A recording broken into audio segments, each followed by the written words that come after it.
Selamat datang di channel YouTube Borin Vlog. Di kesempatan ini saya akan mengulas mengenai mitos, misteri, dan juga legenda asal-usul dari Gunung Lompo Batang. Gunung Lompo Batang yang ada di Sulawesi Selatan.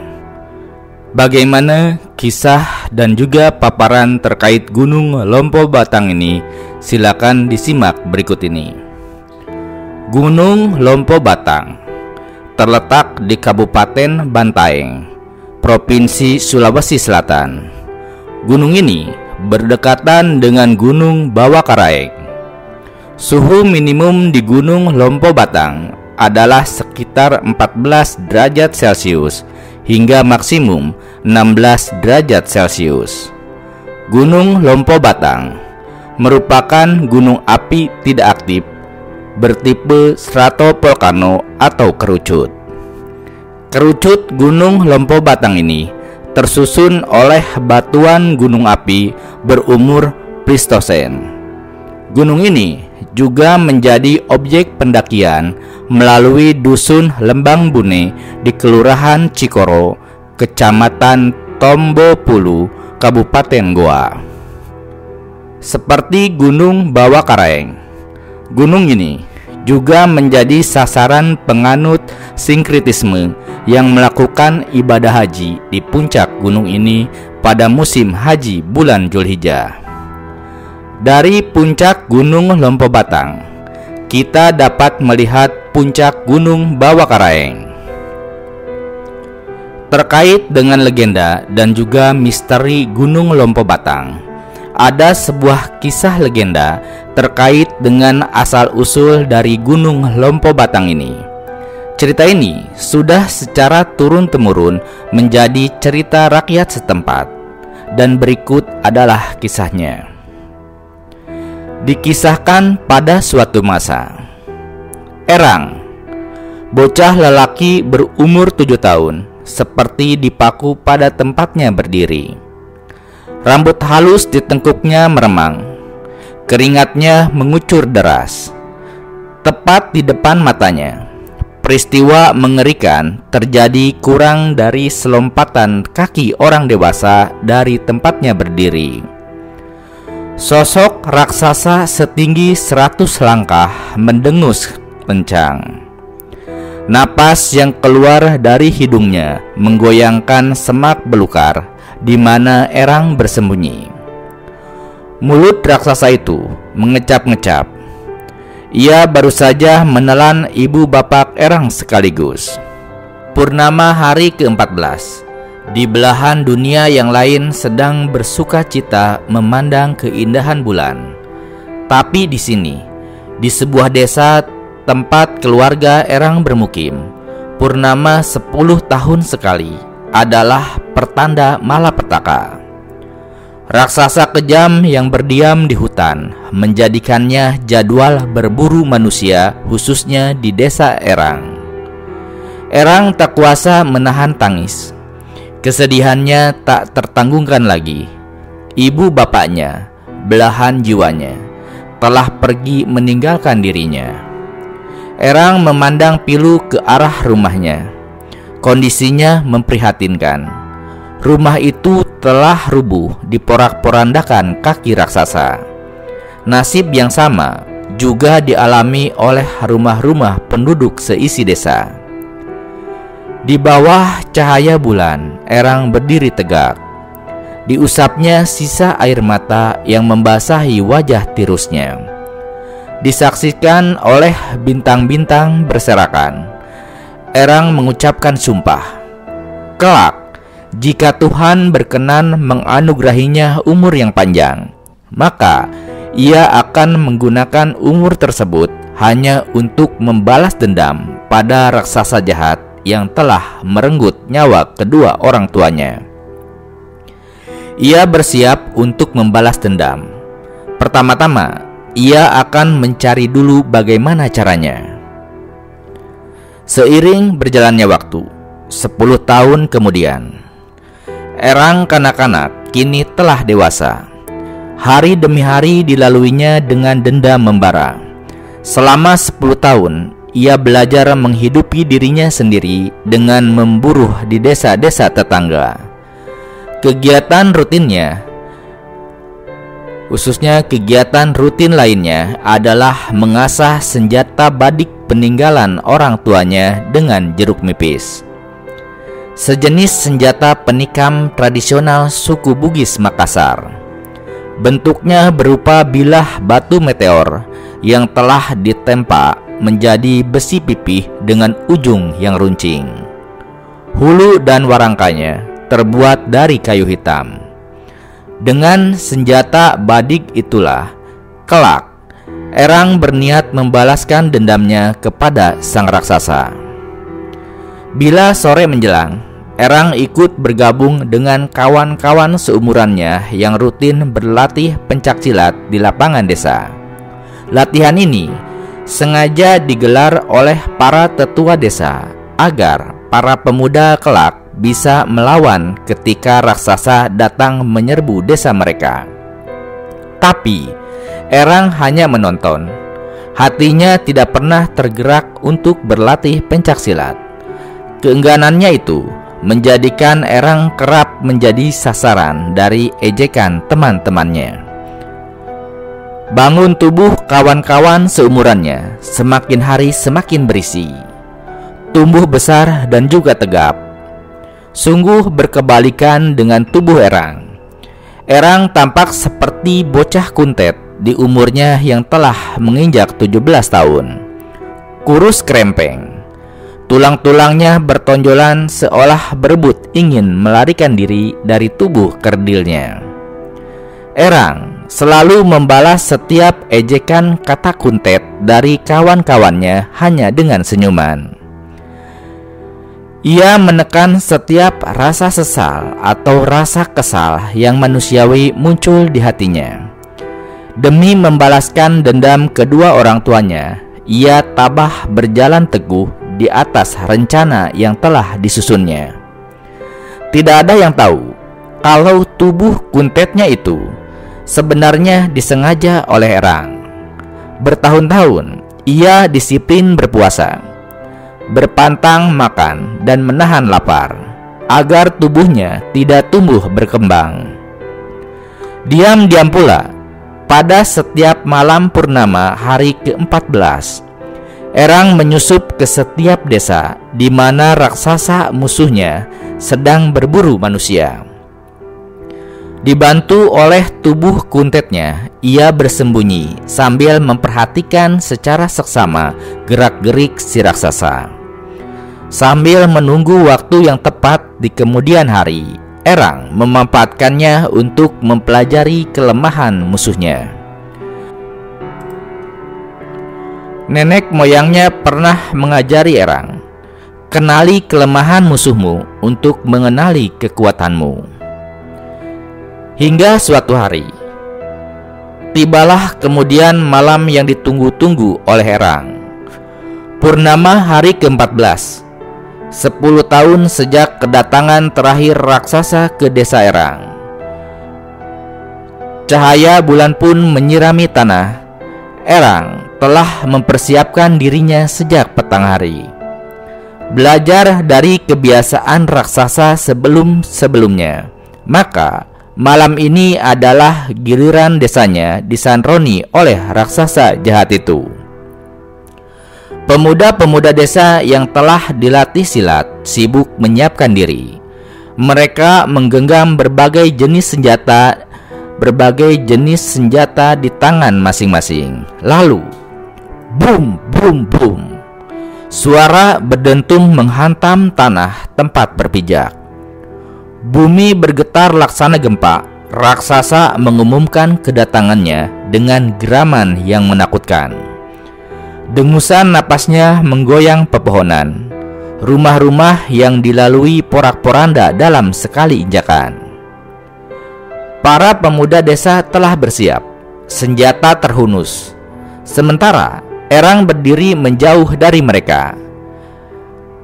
Erang berdiri menjauh dalam jarak 10 tombak, mengamati raksasa dan juga barisan para pemuda yang sudah berdiri berhadap-hadapan.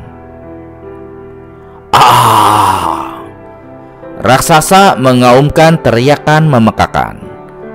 Tampaknya ia marah mendapati dirinya mendapat perlawanan dari penduduk desa.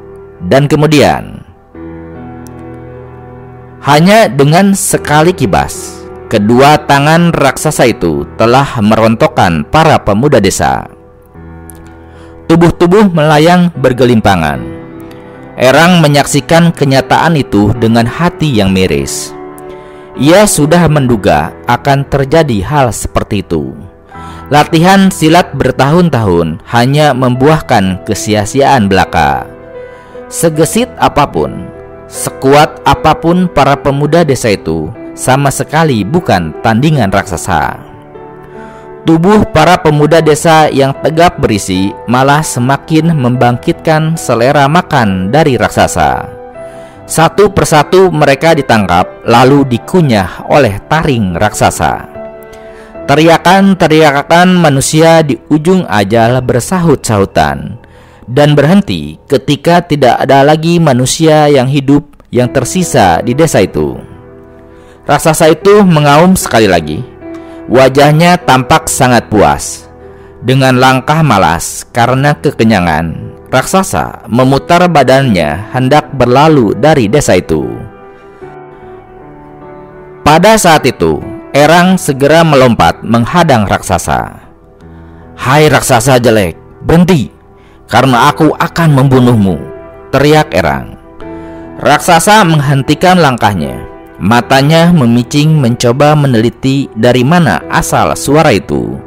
Rupanya suara itu dari seorang manusia kuntet. Seorang manusia kuntet yang kurus kerempeng, tengah bertolak pinggang di ujung jempol kakinya. "Hahaha, apa aku tidak salah dengar manusia kecil?" sahut raksasa. Tubuhnya bergoyang-goyang. "Minggirlah, aku sudah kenyang. Tubuh kerempengmu itu hanya akan merusak selera makanku saja," ujar sang raksasa. Erang tidak bergeming. Sambil tetap bertolak pinggang, ia terus berusaha membangkitkan kemarahan raksasa. "Hai raksasa jelek, kenapa kau tak mengakui saja kalau kamu takut kepadaku?" ujar Erang. "Kau rupanya memilih ingin menyusul kawan-kawanmu manusia kuntet." Raksasa itu menggeram. Erang berhasil memicu kemarahan dari raksasa. Raksasa bertambah marah karena melihat Erang tidak menunjukkan rasa takut sama sekali. "Dasar raksasa jelek, aku tidak takut kepadamu. Aku bahkan berani bertaruh denganmu. Rahangmu itu sangat kecil di mataku. Mulutmu tak sanggup menelanku dalam sekali telan," ujar Erang menantang. "Ah!" Raksasa menggeram. Kemarahannya tak terbendung lagi. Belum pernah seumur hidupnya ia dihina oleh seorang manusia, terlebih manusia kuntet nan kerempeng seperti Erang. Manusia kuntet itu bahkan berani menghina dengan mengatakan mulutnya tak sanggup menelan tubuh Erang. Secepat kilat, tangan raksasa itu menyambar Erang. Anehnya, Erang justru tidak berusaha untuk menghindar. Dibiarkannya tangan raksasa itu mencengkramnya. Selanjutnya, hap! Tubuh Erang menggelinding masuk ke mulut raksasa. Karena tubuhnya yang kuntet dan jarak geraham gigi kiri dan juga kanan raksasa yang sangat lebar, Erang berhasil menghindar dari gigi-gigi raksasa yang berusaha mengunyahnya. Dengan cepat, Erang menggelindingkan tubuhnya melalui tenggorokan masuk ke dalam perut raksasa.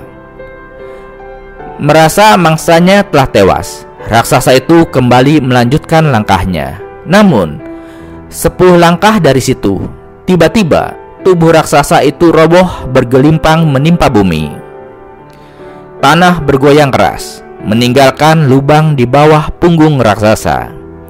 Tubuh raksasa itu kemudian berguling-guling, mulutnya melolong-lolong.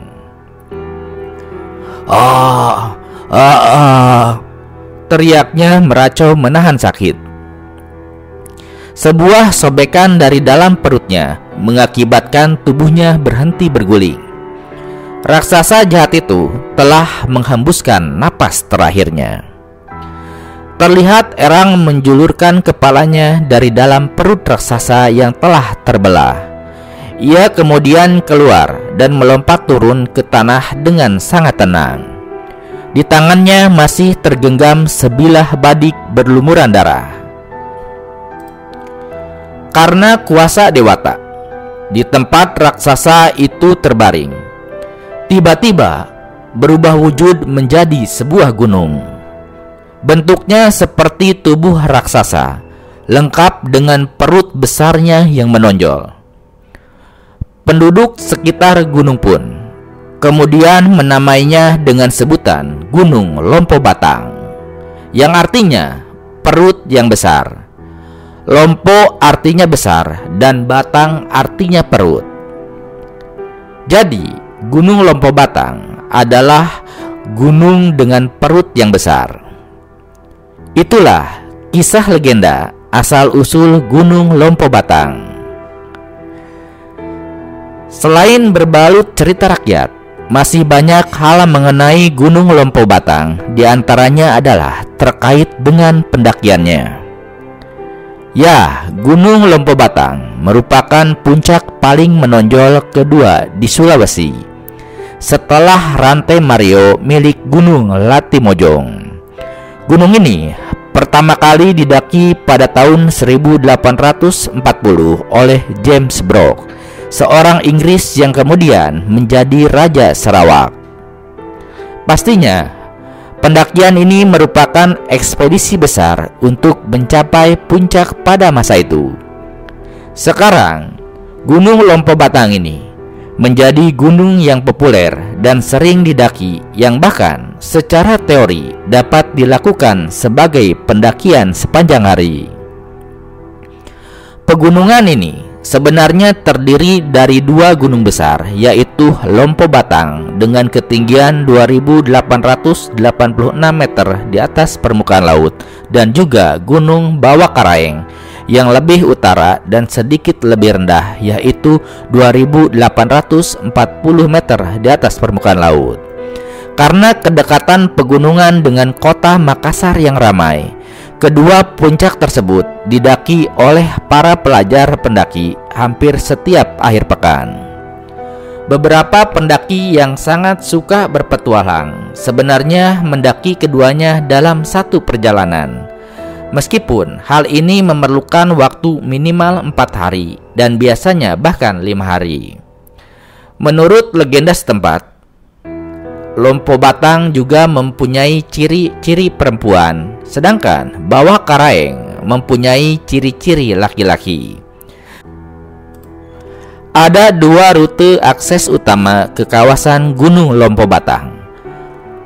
Pendekatan selatan yang digunakan untuk Lompo Batang dimulai dari desa Lembang Bune dekat Malakaji ke arah barat daya gunung ini. Akses lain dari Lembana dekat kota perbukitan Malino yang populer, yang terletak di sebelah utara gunung dan digunakan oleh para pendaki yang ingin juga mendaki Gunung Bawah Karaeng. Karena Malino hanya berjarak 2 jam dari Makassar, gunung ini jauh lebih populer daripada Lompo Batang. Namun, kedua gunung tersebut memang sangatlah menakjubkan. Nah, itulah legenda asal-usul Gunung Lompo Batang.